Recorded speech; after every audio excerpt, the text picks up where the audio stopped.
G'day guys, I am on a boat. I have decided to go somewhere. It's a very rocky boat. It'll stop, trust me, just look at the horizon, it'll be fine. I have decided to go somewhere particularly sunny and nice and outdoorsy because in 24 and a bit hours from now I've got to head back to Europe, and that's not so nice this time of year. I've got to head back to London. Those of you in the UK know what London is like this time of year and in a few months and in the middle and the whole time. It's kind of rainy. We'll get back to the weather thing. So this is my last day home before I go off my first trip of 2018. I'll be heading to London tomorrow my time. So for those of you just wondering how far away everything is, incidentally, helicopter, there'll be some jet skis, hoping all this still works out okay. So if you're wondering how far it is, I've got to go from my home up to Brisbane, which is about an hour drive, hang around an airport. It's about 13 hours to Dubai from here. This will be fine. This was a really good idea. Anywho, about 13 hours to Dubai, so basically you fly through the entire night. It just ends up being like a massively long night. I'm going to hang over there for a little bit, for a couple of hours, then head to London, which is about another 7 hours or something like that, and then get to a hotel. And it's just, it is a massively long trip. And last week I was saying, look, the last time I went to this conference in London a year ago, I was feeling kind of stressed beforehand because there was just so much stuff to do. This time I am a lot more chilled out. The environment kind of helps, if I'm honest. So I've really been trying hard to take a bit of time out. So anyway, when I'm in London, I'm going to be at the NDC conference doing my Hack Yourself First workshop for 2 days. That'll be Monday and Tuesday next week, which must be the 15th and 16th. I'm going to be doing a talk on I'm pwned, you're pwned, everybody's pwned, which is a brand new talk I'm doing. A lot of stuff I have discussed in various forums or blog posts or these videos before, but I'm tying it all together into a whole new talk. I'm going to be doing my Hack Your Career talk as well, and I really like doing this talk because it's a bit of a soft skills talk. It's different to the usual things, and it actually helps people make really meaningful, impactful changes in their careers, or at least I hope it does. So they're going to be fun. I'm then going to be going off to Oslo. I'm doing the NDC security event there, so I'll be doing another workshop Monday, Tuesday the following week, which will now get us through to 22, 23, I think. Be doing a day of conference. I go to Denmark. I'm going to be going and speaking to a company there for a day. I'm going to be going to another super cool company the next day who makes something that you have all used. I'm just not sure if I can say who they are yet or not. I'm sure it'll be okay, but I'll tell you when I get there. And then I'm going to be doing a talk at Microsoft in Copenhagen exactly 2 weeks from today, which will make it, where are you? 26th of Jan. So if you're in Copenhagen, talk at Microsoft. It's a freebie talk. Anyone can come along, and we're going to talk about the cyber things. So that's going to be a big trip. After that, I just come straight home and I do nothing until March. It's going to be a big trip. These trips are always really intense. You know what I'll do? I will put a link, because I don't have a whole lot to talk about today, if I'm honest. I'm going to put a link to a blog post I wrote about a year and a bit ago about just how much stuff I cram into one of these trips. And you'll see it. I know that we all sort of share the nice parts of our lives, evidently, and the shiny fun bits, but this trip, the trip I wrote about, I went through and documented every painful step, and it hurts even to think about it. I'll link to it, it's interesting. So that's what I'm going to be up to. Now, this week was there was one thing I wrote, but it was a big thing. And it was one of these sort of many thousands of words sort of blog posts, which did take a lot of effort, and it was about the Indian Aadhaar system. Now, I'm conscious there's probably going to be a bunch of people watching this from India going, what on earth is this guy doing writing about India stuff in a place like this? And there's going to be a lot of other people from other parts of the world who regularly watch these updates who are not aware of the Aadhaar system. Now, just for a bit of context, everyone knows that India is a very populous nation. There's 1.2 billion something people there. It's very, very large. It's a country that still has a lot of people living in poverty. It is a very, very rapidly modernizing country. And it's also a pretty tech-centric place as well. We know how much outsourcing, for example, goes to India. So all of these factors ultimately have led to this Aadhaar system, which has been around for some years now. and it's effectively like a central government repository of all the people. And one of the most noteworthy things about it is it's the world's largest repository of biometric data. And this is where I'm going to be a little bit cautious, and I'm going to caveat this by saying I don't know a lot about the details of how Aadhaar works, jet ski, but let me sort of share what I know and try and give a little bit of context, because I want to explain my sort of overall view on Aadhaar before we get to the things that I've sort of picked apart. So basically you've got this biometric setup which I believe can do both fingerprint and iris, which allows the masses within India to go to various government facilities, and I think some private facilities as well, and identify themselves biometrically. Now, many people are very worried about the impact of biometrics because they go, oh, you know, it's your fingerprints, like you can't change it, for example. And I totally get the concern.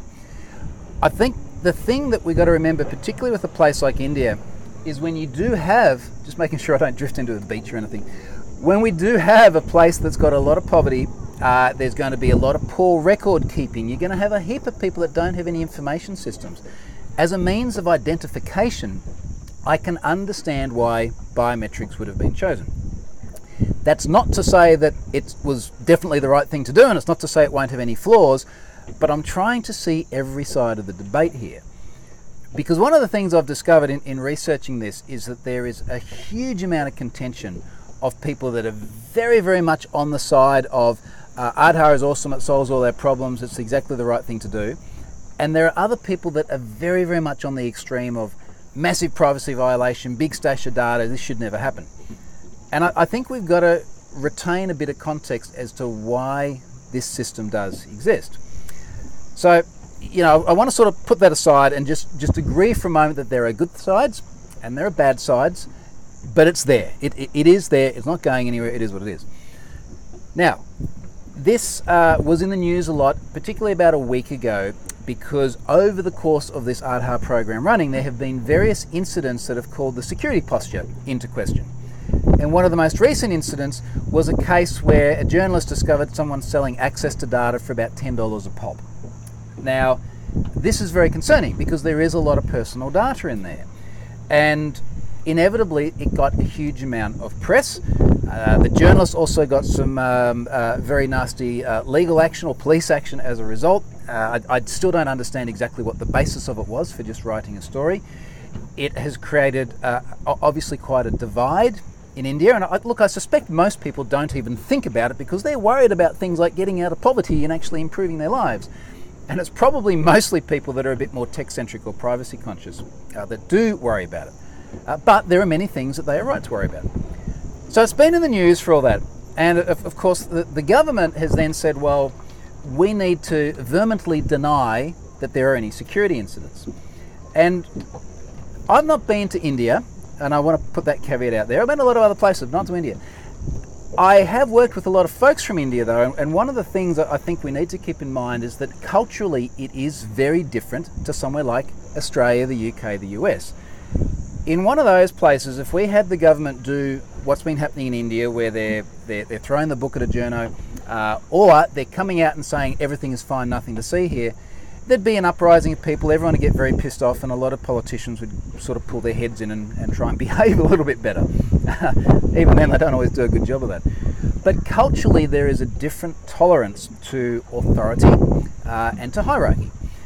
Now, the government has sort of come out and gone, nothing to see here, it's all fine, these reports are false. Incidentally, that's my wife and kids playing in the water. I'll come back to them. So the government's gone, look, nothing to see here, everything is cool. And they have said over and over again, it is hack-proof, or it is absolutely secure, or perfectly secure, all these other sort of absolute terms which those of us working in this industry know are just infeasible. So the angle that I decided to take with my blog post is I said, let's do this. Let's address the fact that security is a spectrum. And within this spectrum, there's a whole bunch of different things you can do. And in fact, the title of my blog post is India's Aadhaar system really hack-proof? Assessing a publicly observable security posture. So that's the angle I took, okay? There's a spectrum. And the publicly observable security posture position was there are things that we can observe just by looking at the application, looking at the web app, using it exactly the way it's designed to be used, and then drawing conclusions about how much more can they do, how much better can they make it. Because this is the reality, like every system has room for improvements. Mine certainly have room for improvements, no doubt about it. So one of the other reasons I sort of went this direction is that I wanted to stay away from all of the very sort of sensationalist ends of either side of the spectrum. I didn't want to get into, is Aadhaar a good thing or a bad thing? I went, all right, let's just look at the tech. Now, there's a bunch of stuff that I've sort of pulled up here, and the first thing that struck me was that there is geo-blocking. Not on the main Aadhaar website, but as soon as you drill down to log in or make an appointment or anything like that, you go to a different subdomain blocked outside of India. And geo-blocking is about one of the most useless security theatre things you can do. Because all that happens is a bunch of people who legitimately want to access the system, but they're traveling, for example, or some of them who are on a VPN because privacy is important, they can't access it.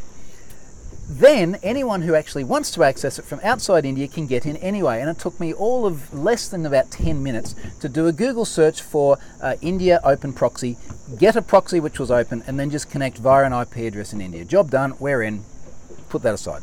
So the whole geo-blocking thing is just, it's pointless. It does do some harm. It's going to stop some really minor stuff like automated bots or indiscriminate scanning of every website just to see what it can find. But anyone who wants to look at this site, and incidentally, this is a top 500 website too. It's 400 something in the Alexa rankings. Anyone who wants to look at it is just going to be in there in minutes. It's not a problem. So, you know, there's that. Now, some of the things that struck me. No HSTS. So let's talk about the problem here. You've got a website which, and actually here's the odd thing, it's a website which redirects you to HTTPS if you make an HTTP request. So if you type in the website address just into the browser without a scheme, you get insecure by default, which is what browsers do. It will then redirect you to the secure address. Sometimes, well actually first of all, that part there, vulnerable. Man in the middle, they can get in the traffic, they can get your things, they can redirect you to another site that might be a fake Aadhaar site. Like we've already failed right at that point. Sometimes you will get an HTTP strict transport security response header, an HSTS header. Sometimes you won't. And I actually asked folks on Twitter, I said, look, is anyone seeing an HSTS header? Because when I first went to the site, I didn't get one. And then I did an SSL Labs report and I did get one. And then some people said yes and some people said no. So that inconsistency itself, frankly, is a little bit worrying. But be that as it may, when you do get a response header that is an HSTS header, it's not preloaded. Now what that means is that you have to get one good request to that website and actually get the response header in order to protect the subsequent requests. So this is a tofu problem, a trust on first use problem. And what they really should be doing is preloading, because preloading bakes it into the browser. And what that says is that once you submit the site for preloading, Chrome, even Internet Explorer, Edge, all of these browsers will force the connection to be secure. I didn't delve into this in the blog post because I didn't want to get too techie, but there's a little bit of me that suspects that maybe the reason they have not done this is that you can't preload unless you include subdomains. And it's very possible they may have another subdomain somewhere they don't have certs for and can't search securely, therefore preloading would actually break those sites. There's an easy answer to that. Serve the subdomain securely, serve everything securely. So that was important, and to be honest, that's one of the most glaring omissions that there is at the moment. And you know, to think about it in another light as well, when you have HSTS or HTTPS on a website, the owner of the site is saying, there could be a man-in-the-middle attack. Someone might try and get into our things, we should secure it. So if you're acknowledging that, then you got to secure all of it. You can't just go, well, I'm going to, like maybe after someone comes to the site and after they get one good request, we'll secure it. No, you got to secure everything. There's a bunch of insecure links to resources. So on the website itself, on the main Aadhaar website, there are a few links to go to HTTP addresses, which could be intercepted before they're redirected. Even the Twitter account is linking to HTTP addresses in their tweets. These are not big things, like these are easy things to fix, but they're things that should be fixed. And all of this is demonstrating that there is a gap between where they are now and where they could be. And if there's a gap, then you can't look at where we are now and say it's perfect, because it could be more perfect, it could be better. So there's that bunch of HTTP links, and I'm just looking at my iPad in case people are wondering why I'm looking down here. So as that side of things, there's some really funky sort of commented out code. There's a lot of commented out code on the page, and I have my own views of what it means when I see a bunch of commented code on a website, on a production website. But I thought what I'd do is I'll put out a tweet. I didn't point them at Aadhaar. I just said, let me see exactly what I said. I said, hey, when you see a production website with a bunch of the HTML commented out, what conclusions do you draw? And many people said exactly the conclusions which I would draw, which is they're not doing source control right, they're testing in production, it's a junior dev who's not sure what they're doing. It's not a security vulnerability per se, but it is a code smell. And it's one of these things where you sort of go, I'm starting to see some things line up which make me question the professionalism of how this particular part of the service has been built. So make of that what you will. One of the commented out things was a YouTube video embedded over HTTP. And if it wasn't commented, that would have been mixed content. You would have lost your padlock, your secure, and all your green stuff. So that wouldn't have worked out real well. No CAA. Now, CAA is first of all, it's pretty new. We can't criticize a company, in my view, for not having CAA at the moment. CAA is Certificate Authority Authorization. It allows you at the DNS level to say, these are the only CAs that are allowed to create certificates for me or issue certificates for me. And what that means is that if someone manages to find either a vulnerability in another CA or somehow gets hold of issuing certificates in another CA, they won't be able to issue certificates for that domain. Helicopter. It's a very sort of touristy area around here as well, so we get a lot of helicopters and this sort of thing. So anyway, CAA. So there is no CAA present. I have CAA on troyhunt.com, on haveibeenpwned.com. It's DNS records. It takes you about 60 seconds per entry. It's a really, really simple thing to do. It does take some forethought, because if you stuff it up, you're not going to be able to issue it. Excuse me. If you stuff it up, you're not going to be able to issue a certificate from another CA. But having said that, if you did stuff it up, you'd go, oh, I stuffed it up. I'll just add another CAA record in order to be able to issue certs from that other site. So they should be getting that right. It's a no-brainer. The SSL Labs report also came back and said, hey, it's vulnerable to the robot vulnerability. And as of next month, they're going to get started, or they're going to start to get flagged with an F grade in their SSL Labs report. Now, this won't actually break anything. I really hope this doesn't make you seasick looking at the rocking. Turn around, look at something in your own horizon if it does. So the robot situation is not going to break the site. It just means that the report from SSL Labs is going to look pretty terrible. And people will call them on that if they don't fix it by then. But the other thing that SSL Labs raised, and this is actually much more serious, is that they're using a semantic certificate. In fact, they're using a GeoTrust certificate, which is a semantic brand. And because Semantic was playing a bit fast and loose with the way they issued certificates, they got themselves into a whole bunch of trouble, which means that as of about March or April, it depends on when, I think it's Chrome 66 hits, certificates issued by Semantic in the time frame that the Aadhaar one was, are going to be distrusted. It will break the site. So the site will stop working for people using Google Chrome if they don't change their certificate reasonably soon. Frankly, I think they're probably aware of this. I think they'll get it done in time. Look, they know about it now anyway, right? So they're definitely aware of it. So not something that I would sort of hammer them for, but it'd be like, hey guys, just start thinking about this.